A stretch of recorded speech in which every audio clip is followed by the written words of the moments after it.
क्रय सहायता योजना, मनरेगा, लोहिया स्वच्छ बिहार अभियान, आधार पंजीकरण, सामाजिक अंकेक्षण, सोसाइटी विकास प्रबंधन संस्थान कार्यक्रम एवं जीविका संचालित किए जा रहे हैं। महोदय, जीविका समूह से अब तक राज्य में लगभग 1,40,00,000 के करीब महिलाएं जुड़ चुकी हैं। समूह में जुड़े के इच्छुक महिलाओं को शामिल करने की प्रक्रिया जारी है। आज जीविकोपार्जन के लिए अनेक प्रकार की योजनाएं चलाई जा रही है। राज्य उसका लाभ जीविका दीदी को मिल रहा है। महिला आत्मनिर्भरता की तरफ बढ़ रही है। आज बच्चों की पढ़ाई, दवाई, घर में उत्सव के लिए किसी को आगे हाथ पसारने की आवश्यकता नहीं है। बिहार के लोकप्रिय मुख्यमंत्री श्री नीतीश कुमार जी के 20 सालों के शासन में जीविका दीदी आत्म सम्मान के साथ जीने का अवसर मिला है। इसे भूला नहीं जा सकता है।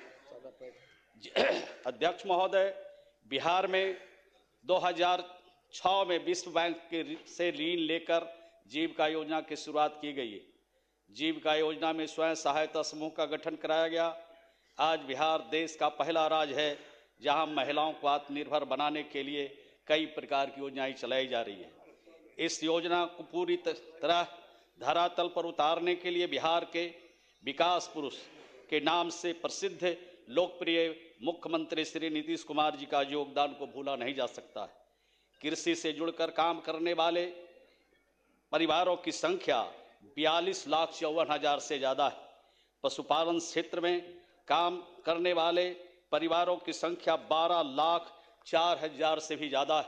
अध्यक्ष महोदय, हर प्रखंड में सिलाई सेंटर के माध्यम से प्रशिक्षण तथा रोजगार के अवसर दिए जा रहे हैं। अब तक 40,000 से ज़्यादा जीविका की दीदियों को प्रशिक्षण दिया जा चुका है।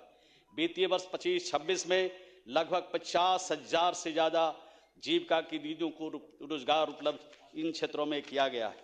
आंगनवाड़ी के बच्चों के कपड़े की सिलाई का काम भी जीविका दीदी को मिला है, जिसमें 1 लाख जीविका की दीदियों को स्वरोजगार उपलब्ध हुआ है तथा दूसरे विभाग से भी संपर्क किया जा रहा है।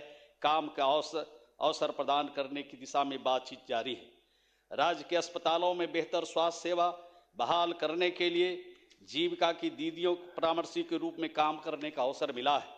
अध्यक्ष महोदय, राज्य के सभी मेडिकल कॉलेज, जिला अस्पताल, सदर अस्पताल और मंडल अस्पतालों में खाना बनाने के लिए साफ सफाई का काम जीविका की दीदियों को दिया गया है। इसमें 30,960 लोगों को स्वरोजगार दिया गया है। राज्य में स्थित तालाबों को देखभाल के लिए जीविका दीदी को जिम्मेदारी दी गई है, जिसमें 754 दीदी को स्वरोजगार का अवसर प्रदान किया गया है तथा सालाना मत्स्य पालन के क्षेत्र में 90,68,000 दीदियों को जीविका उपार्जन चल रहा है। सतत जीविकोपार्जन का लाभ देने वाले की संख्या 2,01,218 है, जिन्हें राज्य के खजाने से 2 लाख रुपए तक आर्थिक सहायता दी गई है। अध्यक्ष महोदय, हमारे विपक्ष के लोग कहते हैं कि ये जीविका की दीदियों को 2 लाख रुपया आप कहाँ से देंगे। मैं बताना चाहता हूँ, बिहार के लोकप्रिय मुख्यमंत्री ने सतत जीविकोपार्जन योजना चलाया। जो ताड़ी बेचकर जिंदगी बसर करते थे, जो शराब बेच करके जिंदगी बसर करते थे, वैसे परिवार जिनका परिवार जो हाशिए पर खड़ा था, घर का कमाने वाला दुनिया में नहीं है, वैसे लोगों को भी चिन्हित किया और 2,01,000 परिवार को चिन्हित करके उनको 2-2 लाख के अंदर उनको सहायता देके उनके जीवन में नयापन लाया गया। राज्य के हर पंचायत में जीविका भवन का निर्माण हो रहा है। राज्य में कौशल विकास के क्षेत्र में लगभग 4,08,000 से ज़्यादा हम युवा युवतियों को नियोजन किया है। बिहार में लगभग आज 31,71,000 से ज़्यादा आज जीविका दीदी लाखपति बन चुकी है। महोदय, हमने काम किया है, हमने महिलाओं को सशक्त बनाया है और सशक्त बनाने के ही आधार पर आज जिनकी आमदनी 2,000 थी, 4,000 थी, 6,000 थी, उनको आज लाखपति दीदी बनाया है।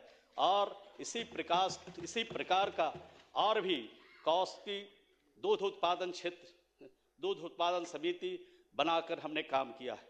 और 34,489 दीदी जोड़कर यहाँ पर प्रतिवर्ष 1,20,00,000 रुपया उनकी आमदनी हो रही है। सालाना टर्नओवर 128 करोड़ है। हर क्षेत्र में महिलाओं को आत्मनिर्भर बनाने की दिशा में काम चल रहा है। महोदय, महिला रोजगार की बात करते हैं और हमारे माननीय सदस्य, महिला रोजगार की चिंता आप ज़्यादा नहीं कीजिए। जो हमारी सरकार, बिहार के लोकप्रिय मुख्यमंत्री ने जो वादा किया है, पहले भी एक एक करके निभाया है और आने वाले दिनों में एक एक करके उसको हम लोग पूरा करेंगे।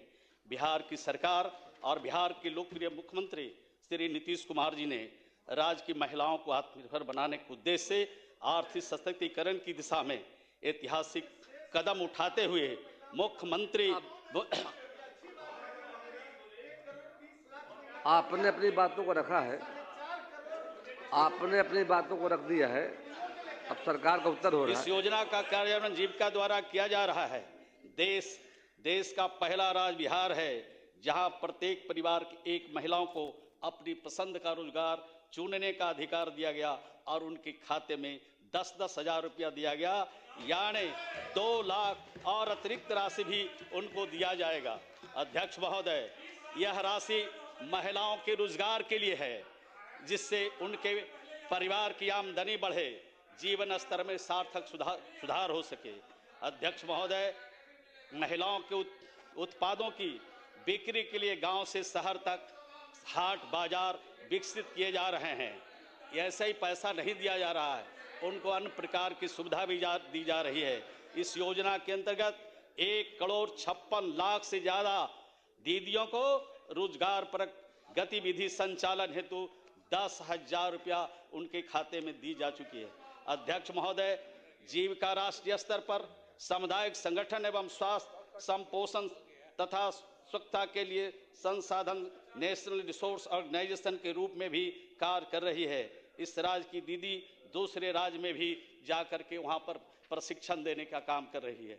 आपको मैं बताना चाहता हूं कि ये प्रशिक्षण देने का काम दूसरे राज्यों में भी हमारी दीदियां कर रही है। तो आप सोच सकते हैं, ये प्रदेश हैं, झारखंड, उत्तर प्रदेश, राजस्थान, आसाम, अरुणाचल, उत्तराखंड भेजे गए हैं 12,664 दीदी और लगभग 100 करोड़ इन सामुदायिक संसाधन सेवी CRPS के अर्जित किया गया है। अध्यक्ष महोदय, हमारा जो अंतिम अध्यक्ष महोदय, ये विपक्ष में जो लोग बैठे हैं महोदय, कितना भड़काने का काम किया बिहार की महिलाओं को। अध्यक्ष महोदय, विपक्ष के नेता और राजद के साथ महागठबंधन के जितने नेता थे, ये क्या कह रहे थे, ये इसमें सूद लगेगा, ये पैसा जो दिया गया है ये लौटाना पड़ेगा। और ये बात विपक्ष के लोग कहते रहे, लेकिन विपक्ष के लोगों को कहने से कोई बिहार की महिला रोजगार योजना सफल करने में पूरी की है, परंतु हमें इन्हें कामयाबी नहीं मिली। इनके झांसे में कोई नहीं आया। और जब हर महीने माई बहन मान योजना भी चला रहे थे, इनके बारे में मालूम है कि माई बहन मान योजना चलाते नहीं है, माँ बहनों को बिहार में नहीं पूरे देश में ही अपमानित करने का काम करते हैं। कहते थे कि 2,500 प्रति महीना आपको देंगे और कहते थे कि 30,000 एक मुश्त भी देंगे, लेकिन इनके झांसे में कोई आने वाला नहीं था। सभी महिलाओं ने इनकी बातों को एक सिरे से खारिज किया। महोदय, अध्यक्ष महोदय, राज्य में अपने कार्यकर्ताओं के माध्यम से ये फार्म भरवा रहे थे और फार्म भरवाने में महोदय 200-300 उगाही भी हो रही थी, ठगी का काम हो रहा था। कुछ राजनीतिक दल तो गारंटी ले रहा था महोदय और कार्ड बांट रहा था और नीतीश कुमार जी को फिनिश करने में लगा था। अध्यक्ष महोदय, नीतीश कुमार जी को जब फिनिश करने की अभियान चलाते हैं विपक्ष के लोग, नीतीश कुमार जी दोगुनी ताकत के साथ बिहार की जनता उनको बिहार में खिदमत करने का, सेवा करने का अवसर देती है। और बिहार में नीतीश कुमार जी ने जो 20 वर्षों में काम किया है, इनका जो मॉडल है, वो मॉडल के सामने विपक्ष पूरी तरह सफाया हो गया, फेल हो गया। और यही बात अगर कहते रहे सदन में तो आगे भी फेल होंगे। माननीय मुख्यमंत्री ने कहा था कि बोलते बहुत हो थोड़ा कम बोलो, समझो, सच्चाई को सामने रखो। सच्चाई को सामने नहीं रखा तब 35 पर विपक्ष बैठ गया। महोदय, माननीय मुख्यमंत्री जी की बात को सुनना चाहिए। हमारा जो भाषण का पार्ट है उसको प्रोसीडिंग का पार्ट बनाया जाए महोदय। और मैं विपक्ष के माननीय सदस्य आलोक मेहता जी से अनुरोध करता हूं कि कटौती प्रस्ताव वापस लें। राज्य की महिलाओं को सशक्त बनाने के लिए और राज्य के गरीबों को आवास देने के लिए हम जब पैसा मांगते हैं तो आप कटौती करते हैं। तो जब आप कटौती करिएगा तो कैसे विकास होगा? तो राज्य की महिलाओं से आपको अगर दुश्मनी है, राज्य की महिलाओं से उनकी तरक्की पर आपको अफसोस है, तो निश्चित रूप से आपसे अनुरोध करता हूं कि अपना कटौती प्रस्ताव वापस लें और राज्य के विकास के लिए 24,050 करोड़ 4,79,000 रुपये खर्च करने की अनुमति सदन से प्रदान करने का अनुरोध करता हूं। माननीय सदस्य